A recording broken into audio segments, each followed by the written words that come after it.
तो हेलो दोस्तों, आपका स्वागत है एजुकेशनल गुरु भाई प्रियांशु चैनल में। तो आज का यह वीडियो बहुत ही ज़्यादा इंपॉर्टेंट होने वाला है, क्योंकि आज के हम लोग इस वीडियो में क्लास 10th हिंदी का हम लोग कुछ ऑब्जेक्टिव प्रश्न को देखेंगे। तो बिना देरी के इस वीडियो को शुरू करते हैं। पहला प्रश्न कहता है, प्रेमगंज जी जो है वो किस युग के साहित्यकार है? तो किस युग के हैं जी? तो भारतेंदु जी के साहित्यकार है। ऑप्शन नंबर सी हो जाएगा।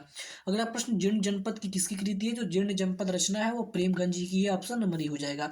अगला प्रश्न कहता है, स्वदेशी शीर्षक पाठ्य पुस्तक में संकलित जो कविता है वह किस छंद से लिया गया? तो दोहा से लिया गया। ऑप्शन नंबर बी हो जाएगा।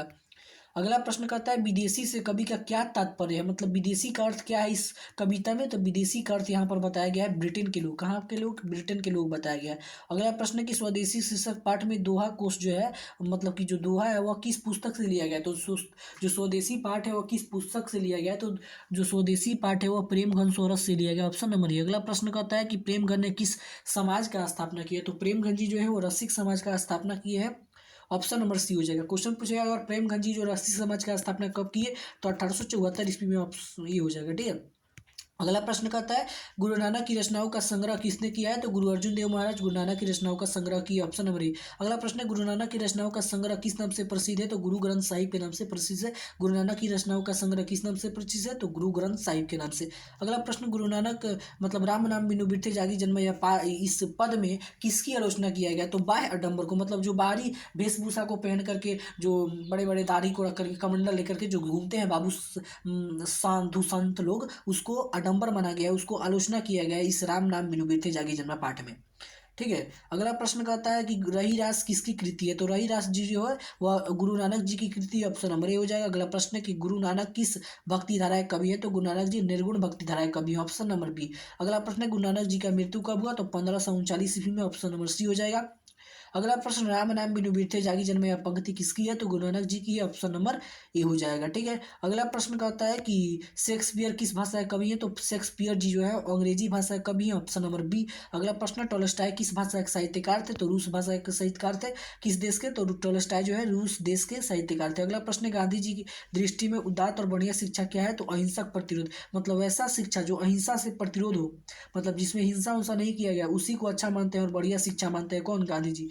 अगला प्रश्न कहता है आपका कि गांधी जी शिक्षा का उद्देश्य क्या मानते हैं? तो गांधी जी शिक्षा का उद्देश्य यही मानते हैं कि चरित्र का निर्माण हो, मतलब ऐसा शिक्षा ग्रहण किया जाए जिससे व्यक्ति का चरित्र का निर्माण हो, उसको बढ़िया शिक्षा मानते हैं। कौन? गांधी जी। अगला प्रश्न कहता है कि टोल्स्टॉय कौन थे? तो टोल्स्टॉय वो रूसी लेखक थे। Option number A. अगला प्रश्न है कि शिक्षा और संस्कृति के लेखक कौन है? तो शिक्षा और संस्कृति के लेखक है Mahatma Gandhi. Option number A हो जाएगा।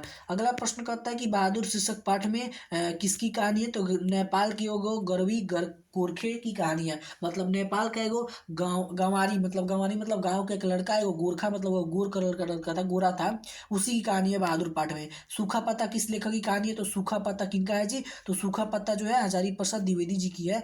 हजारी प्रसाद द्विवेदी जी की। ठीक है। हजारी प्रसाद द्विवेदी की नहीं है भाई साहब, यह अमरकांत जी की है, क्योंकि यह पाठ तो अमरकांत जी की है। गलती भाई। सूखा पत्ता जो है अमरकांत जी की रचना है। Option number C. अगला प्रश्न है कि अमरकांत जी स्वतंत्रता संग्राम में कब भाग लिए? तो 1942 में स्वतंत्रता संग्राम में भाग लिए, 1942 में। ठीक है। अगला प्रश्न है कि बीच का दीवार जो है वह किनकी रचना है? बीच का दीवार किनकी रचना है जी? तो बीच का दीवार जो है अमरकांत जी की रचना है। Option number B. अगला प्रश्न कहता है कि 9 2 11 होने का मतलब क्या होता है? मतलब भाग जाना। Option number B. अगला प्रश्न है कि मार के डर से लड़का रात भर कहाँ छिपा रहा था? लड़का जो है जंगल में छिपा रहा है। ठीक है। और अगला प्रश्न ये कहता है कि मित्र मिलन जो है वह किनका कहानी संग्रह है? तो मित्र मिलन जी जो है वह अमरकांत की रचना है। मित्र मिलन किनका है? अमरकांत का रचना है, अमरकांत का मित्र मिलन। तो अगर आप लोग को हमारा वीडियो अच्छा लगे तो हमारे वीडियो को जल्द से